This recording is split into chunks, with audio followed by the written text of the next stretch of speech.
부분을 저는 세 가지로 나눠서 생각해 보고자 합니다. 하나는 오늘 2절에 보면 하나님께서 우리에게 얼마나 관심이 많으신지 너와 내 아들과 내 손자들이 평생에 대해 하나님 여호와를 경외하게 하고 그곳에서 우리에게 복을 주시며 그곳에서 우리에게 번성하기를 원하시는 그런 말씀을 우리에게 주고 계시다는 겁니다. 복음이 각 가정이나 개인에게 들어갈 때 순서는 다 다를 수 있습니다. 그러나 어떤 가정에 복음이 들어가든지 간에 하나님께서는 그 가정이 하나님의 복을 대대에 이어서 복받기를 원하시는 것이 하나님의 마음이죠. 사람을 창조하셨을 때도 하나님께서는 생육하고 번성하고 땅을 정복하고 다스리라 그러면서 하나님의 복이 계속해서 이어지기를 원하셨습니다. 하나님이 아브라함을 부르실 때도 하나님께서 너를 큰 민족을 만들겠다 이렇게 말씀하시고 아브라함에게도 계속해서 말씀하실 때마다 너와 내 자손들에게 이 땅을 주겠다 이렇게 하나님이 계속 약속하셨는데 아브라함은 자식도 없었거든요. 자식도 없는 아브라함한테 너와 내 자손들이 하늘의 별과 같이 바다의 모래같이 많아지게 될 것이며 아마 아브라함의 입장에서는 자식이나 많이 주면서 그런 얘기하면 이해가 될 텐데 자식도 하나도 없는데 하나님이 계속 그렇게 말씀하시면 지금 내가 하나님 앞에 20대 부름받은 것도 아니고 지금 나이가 75세가 넘어갔는데 하나님께서 계속 그렇게 말씀하시니까 그래서 하나님은 그런 아브라함에게 말씀하실 때마다 꼭 자기 자신을 이렇게 강조하셨어요. 나는 전능한 하나님이라. 네가 생각할 때는 못할 것 같고 안 될 것 같지만 나는 모든 것들을 할 수 있는 전능한 하나님이야. 그래서 아브라함에게는 언제나 전능한 하나님이라고 하나님께서 등장하시고 그 다음에 이제 그의 아들 이삭이 흉년을 만나게 됩니다. 흉년을 만나서 이제 애굽으로 가려고 할 때 하나님께서 이삭을 막으십니다. 내 아비 아브라함처럼 애굽으로 가지 말고 여기 머물러라. 이 땅에 있으면 내가 너에게 복을 주겠다. 그래서 이삭이 그 땅에 머물렀더니 하나님이 그 해에 그 땅에서 농사를 져서 100배의 결실을 맺게 해가지고 마침내 이삭이 거부가 되게 하셨다고 말씀하고 있습니다. 이제 그동안 이삭은 하나님 생각하면 언제나 자기 아버지 아브라함의 하나님이었습니다. 그런 하나님이 이제는 내게도 하나님이 약속하셨고 내게도 말씀하셨고 내게도 이렇게 복을 주심으로 이제 그 아버지의 하나님이 나의 하나님으로 경험되어지는 그런 시간이었다는 것이죠. 야곱 때에 와서는 자기 아버지 이삭의 그 하나님 섬기는 모습을 보고 자란 이 야곱은 자기 형의 받아야 될 축복 기도를 가로챈 것 때문에 결국 삼촌 집으로 도망가게 되죠. 도망가면서 루스드라에서 돌을 벽에 삼아서 잠을 자다가 하나님을 만나게 됩니다. 그때 야곱이 굉장히 충격을 받죠. 왜 그러냐면 자기가 지금까지 알고 있는 하나님은 할아버지의 하나님, 아브라함의 하나님입니다. 그리고 자기 아버지의 하나님이었습니다. 그리고 그 하나님은 언제나 자기 집에만 계신 하나님이었습니다. 근데 그 하나님이 자기와 함께 하시고 이곳에도 하나님이 계시다는 것은 이 야곱에게는 굉장히 큰 충격이었죠. 그래서 누스더라의 이름을 베델로 바꿉니다. 베델의 뜻이 뭐죠? 하나님의 집이라는 거예요. 그 얘기는 이제는 아브라함의 하나님이 이삭의 하나님이 되고 이삭의 하나님이 야곱의 하나님이 되주셔서 이제 야곱도 자기가 하나님을 나의 하나님으로 섬기게 됐다는 것을 가르치는 말씀이죠.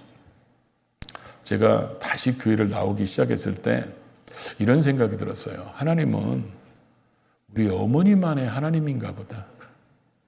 왜냐하면 우리 어머니의 기도는 하나님이 응답해 주신다는데 왜 내가 기도하니까 응답이 없어?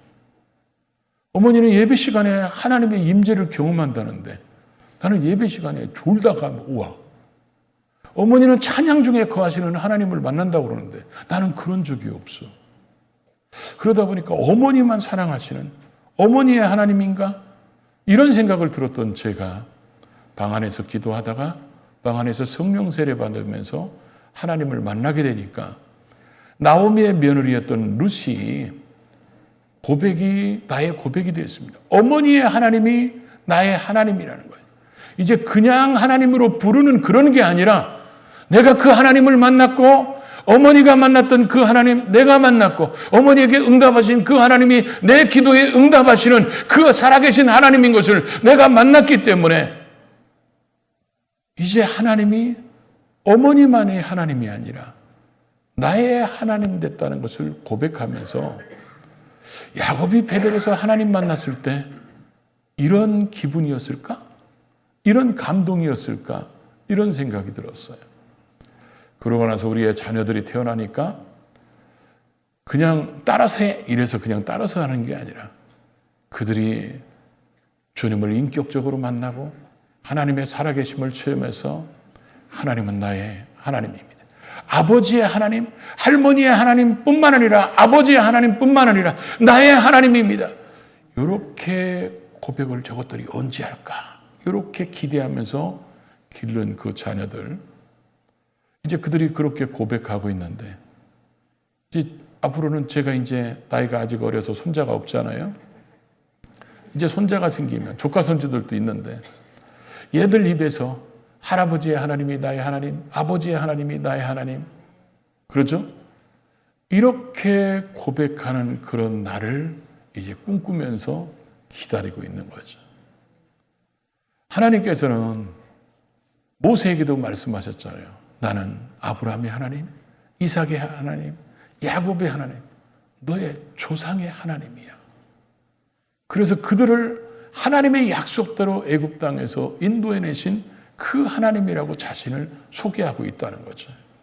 그래서 1세대들은 비록 광야에서 다 실패해서 1세대들은 광야에서 죽었지만 이제 2세대만큼은 하나님이 그렇게 약속했던 그 복이 너희들만큼은 이 복을 받아야 되니까 너희들 가나안 땅에 들어가면 하나님의 말씀에 순종해서 그래서 내가 너에게 너희 아들에게 내 손자에게 복을 줄 테니까 하나님 말씀에 순종하라고 하시는 이 말씀은 하나님이 우리와 우리 다음 세대들이 계속해서 복을 받는 것을 얼마나 원하시는지를 하나님의 간절한 마음이 어쩌면 녹아져 있는 것이 이 신명기의 말씀 같아요.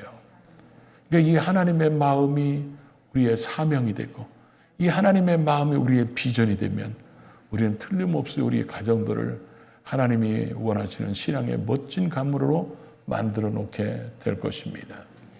그러고 나서 하나님께서 이제는 우리들에게 관심만 있는 게 아니라 하나님께서는 가나안 땅을 지금 이들이 들어가기 직전이잖아요. 가나안 땅을 하나님께서는 준비해 놓으셨다는 것입니다. 그래서 이 가나안 땅을 하나님께서 거기서 노후 생활 보내려고 만들어 놓은 자리가 아니잖아요. 하나님께서 여기다 전원주택이나 하나 줘놓을까? 별장이나 하나 줘놓을까? 이래서 만들어 놓은 땅이 가나안 땅이 아니라는 겁니다. 내가 이곳에서 너에게 복을 주겠다는 거예요. 내가 여기서 너에게 복을 주고 네가 그 복을 받는 날, 그 복을 누리는 날이 장구하게 너에게 복을 주겠다. 이렇게 말씀하셨는데 이런 말씀이 신명기 또 4장 40절에 가면 이렇게 써 있습니다. 한없이 이곳에서 오래 살게 되리라.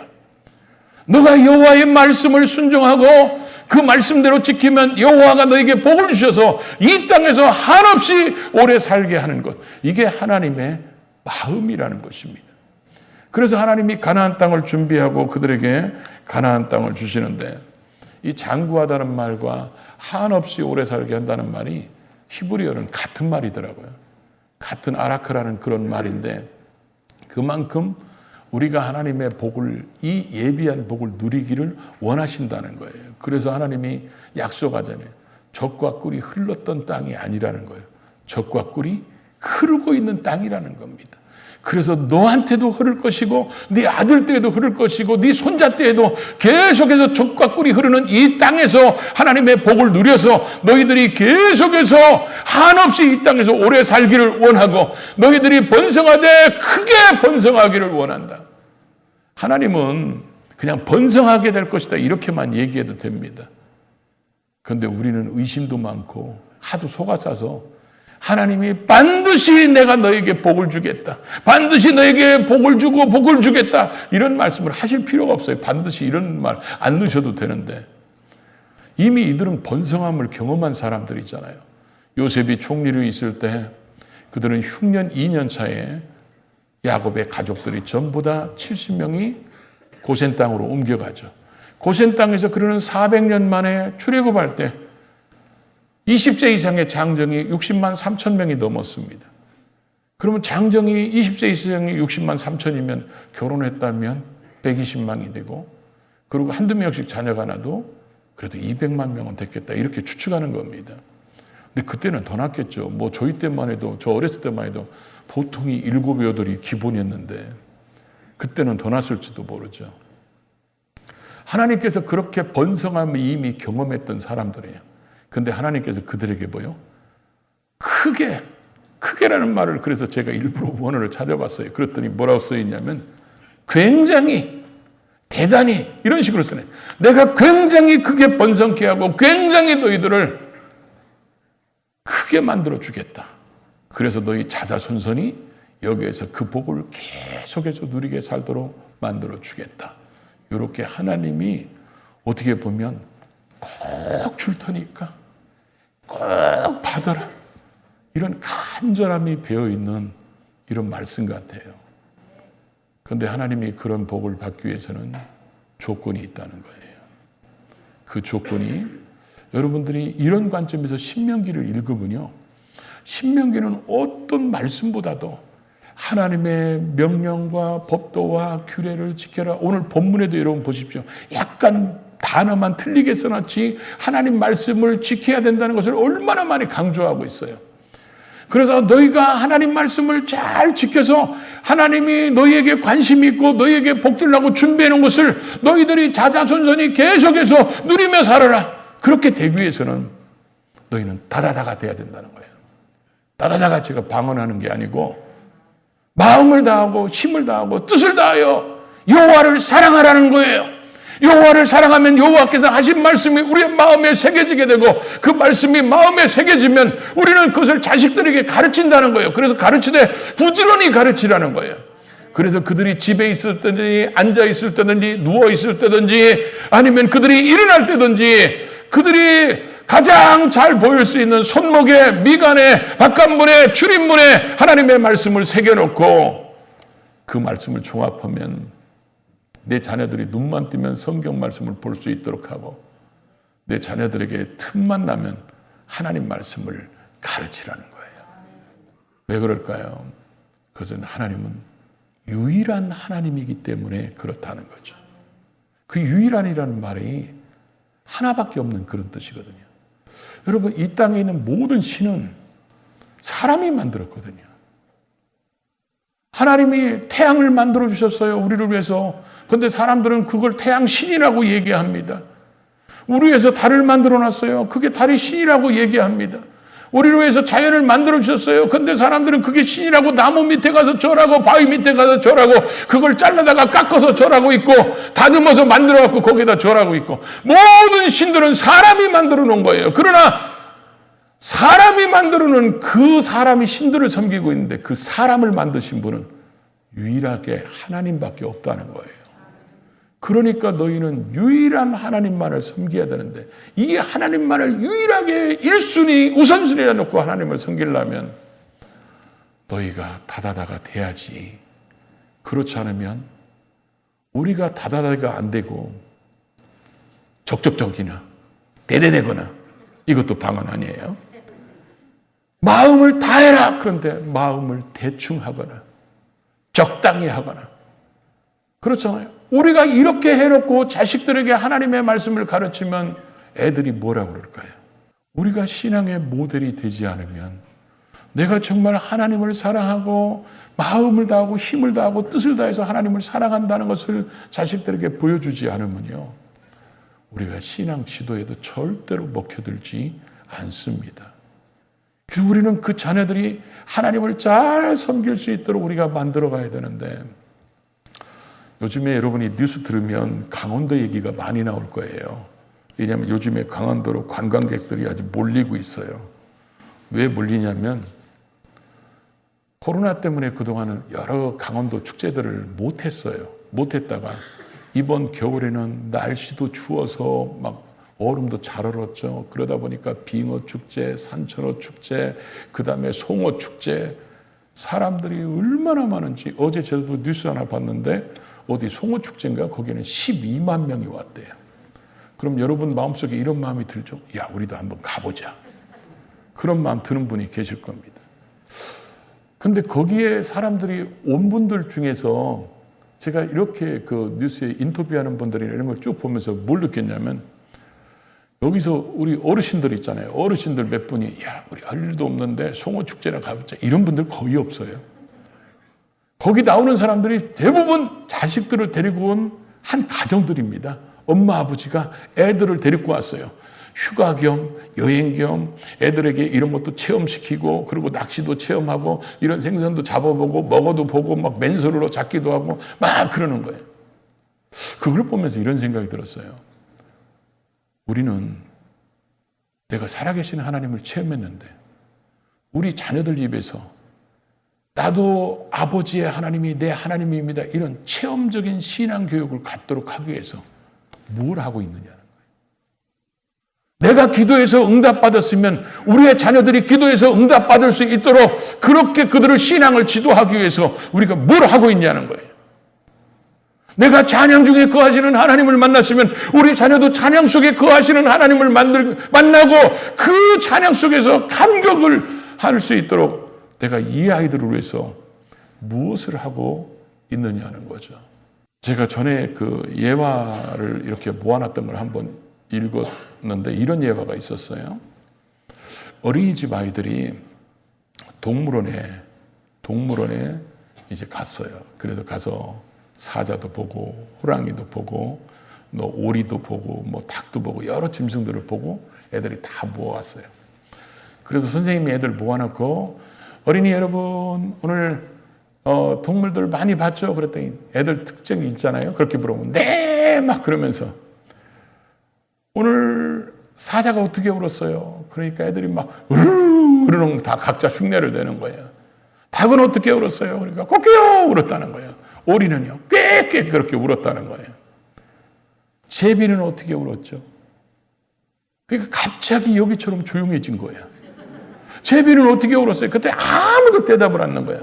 그때 한 아이가 손을 번쩍 들더니 제가 대답할게요. 그러는 거야. 그러니까 선생님은 아무도 대답 안 하는데 걔가 대답하니까 그래가지고 얘가 대답하면 모든 사람들이 다 알아듣게 하려서 다시 한번 물어본 거예요. 제비는 어떻게 울었죠? 그랬더니 얘가 이렇게 얘기합니다. 오, 사모님. 이렇게 울었다는 거예요. 이게 뭔 말인지 모르는 사람들은 상당히 거룩한 사람들이에요. 얘네 집 근처에 카바레가 있었어요. 카바레 근처에는 또 누가 많죠? 제비족들이 많잖아요. 그러니까 그 제비족들이 사모님 보고 뭐라 그래요? 오, 사모님. 그러니까 애들이 그 얘기를 걔가 흉내낸 거예요, 거기서. 저는 그 예화를 들으면서 어떤 생각이 드냐면, 야, 그 제비가 그렇게 안 울잖아요. 그건 제비족이지.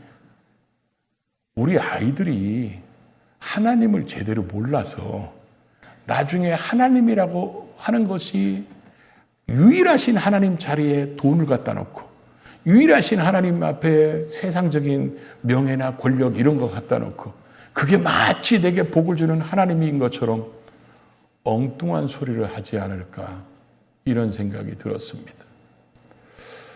지금 우리는 코로나 3년 동안에 한국교회는 또 우리 교회도 그렇고 성경학교다운 성경학교를 못했어요. 애들의 교육이 영적으로 굉장히 침체되어 있습니다. 청소년도 그렇고.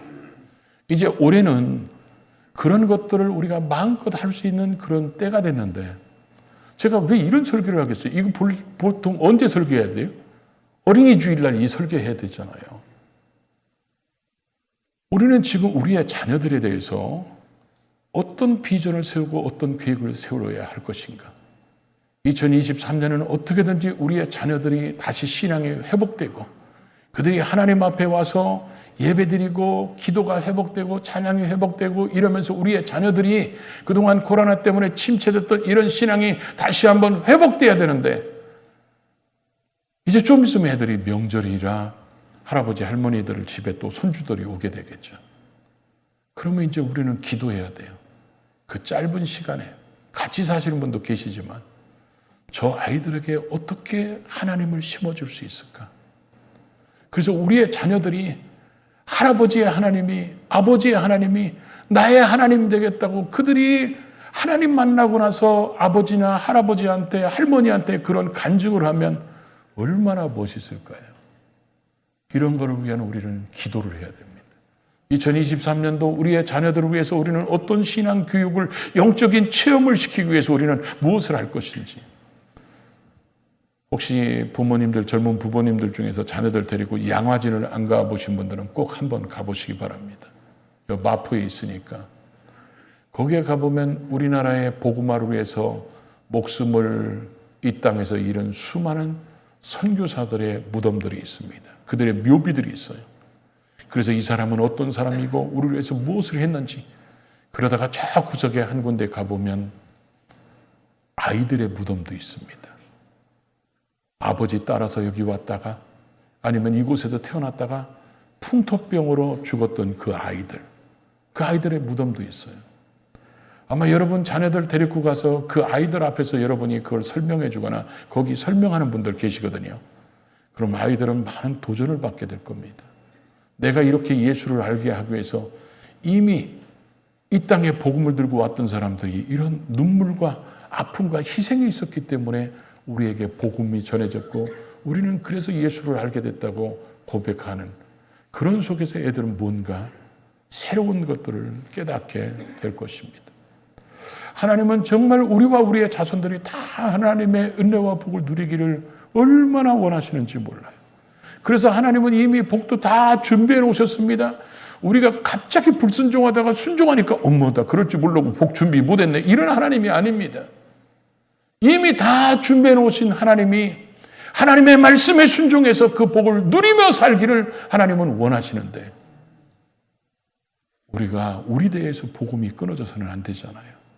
우리의 자손들에게, 또 그 자손들에게.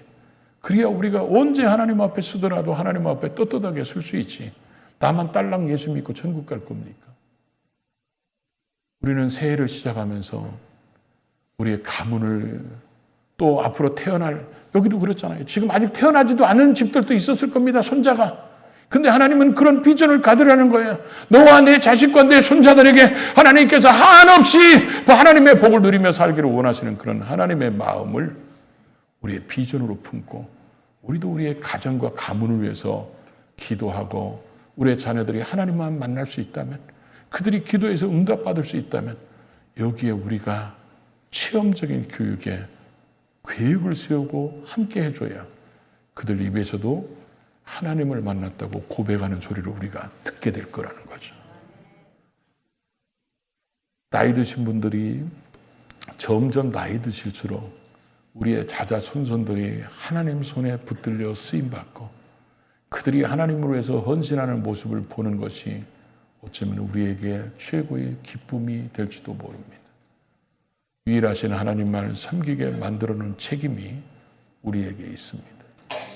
그 책임 다른 사람에게 있는 게 아니에요. 우리에게 있기 때문에 그 책임을 잘 감당해서 하나님의 축복을 자자손손이 누리게 하는 가문을 만들어갈 수 있기를 주의 이름으로 축복합니다.